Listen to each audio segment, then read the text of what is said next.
Bienvenue à toutes et à tous. Aujourd'hui, on va s'intéresser à une figure assez controversée. Tommy Robinson. Oui, et on va essayer de comprendre son propre récit. Exactement. On se base sur une longue interview qu'il a donnée sur YouTube, sur Trigonometry. Le but ici, c'est pas de juger, mais vraiment de décortiquer sa perspective. Comprendre comment lui voit ses origines, son vécu à Luton, ses motivations. C'est ça. Et il commence fort, en parlant de Luton, sa ville natale.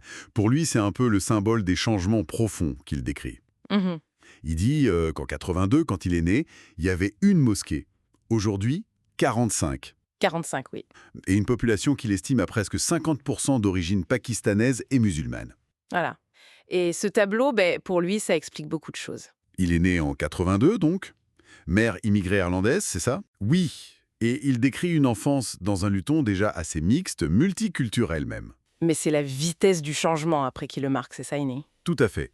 Le changement démographique, religieux, il insiste là-dessus. Il dit même avoir vu venir les problèmes bien avant tout le monde. Non pas par don de voyance, mais juste en regardant autour de lui, quoi. C'est ça. Par observation directe. Et c'est là, justement, que son expérience personnelle des divisions devient centrale dans son discours. Il raconte avoir subi du racisme. Oui, jeune.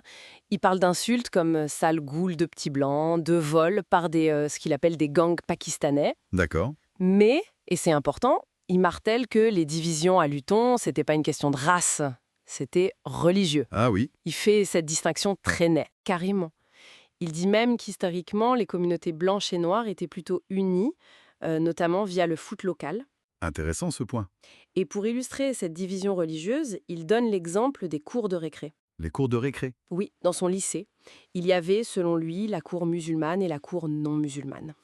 Ah ouais, quand même. Ce focus sur le religieux plutôt que le racial, c'est vraiment la clé de sa narration, on dirait. Exactement. C'est fondamental dans son argumentation, en tout cas dans cette interview. Ça lui permet de, disons, déplacer le débat. Et il ne reste pas juste sur Luton, j'imagine. Non, non. Après, il élargit. Il fait le lien entre sa ville et plusieurs affaires de terrorisme. Ah oui, c'est vrai. Il cite les attentats de Londres en 2005, le 7-7. Oui, un complot à la bombe déjoué aussi. L'auteur de l'attentat de Stockholm. Il va même jusqu'à dire que la CIA aurait qualifié Luton d'épicentre terroriste. C'est ce qu'il affirme, oui. Et c'est dans ce contexte qu'il pose sa question fétiche. Qu'auriez-vous fait? Cette question, comment elle fonctionne dans son récit? C'est pour justifier ses actions. Mais oui, c'est une interpellation directe. En gros, voilà ce que j'ai vu, ce que j'ai vécu. Comment auriez-vous réagi à ma place? Il cherche à créer une sorte d'empathie ou au moins une mise en perspective. Et il raconte aussi cette anecdote à Oxford, non? Oui, tout à fait. Accueilli très froidement, puis il dit avoir reçu une ovation après avoir raconté son histoire, le contexte de Luton. Pour lui, ça montre que certaines élites ignorent cette réalité. Et quand on lui parle de son propre comportement parfois jugé agressif, qu'est-ce qu'il répond dans cet entretien? Il dit qu'il n'avait pas le choix. Il rejette l'idée qu'il aime la confrontation physique. D'accord. Et pour appuyer son idée d'une menace idéologique, là, il sort une comparaison très controversée. Laquelle? Il compare le Coran et Mein Kampf.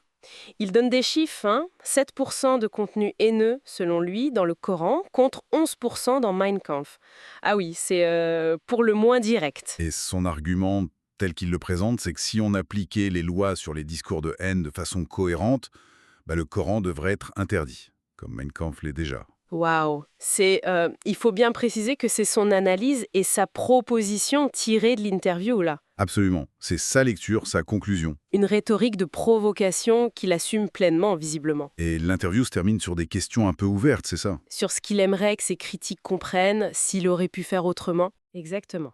Mais bon, les extraits qu'on a ne donnent pas ces réponses à ça. Ce qui est clair, c'est comment il construit son récit. C'est-à-dire?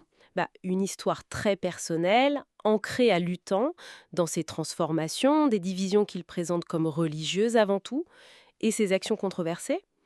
Une réponse quasi obligée, selon lui, face à une menace, notamment terroriste. Une narration très construite donc, même si elle est très critiquée. Voilà, c'est essentiel pour comprendre sa logique interne, telle qu'il l'exprime ici en tout cas. Et cette question qu'il renvoie, qu'auriez-vous fait?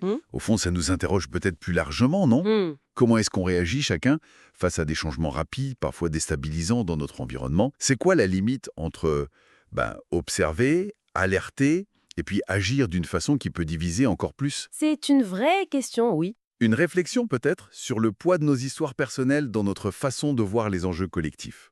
comment nos vécus façonnent, parfois radicalement, notre lecture du monde.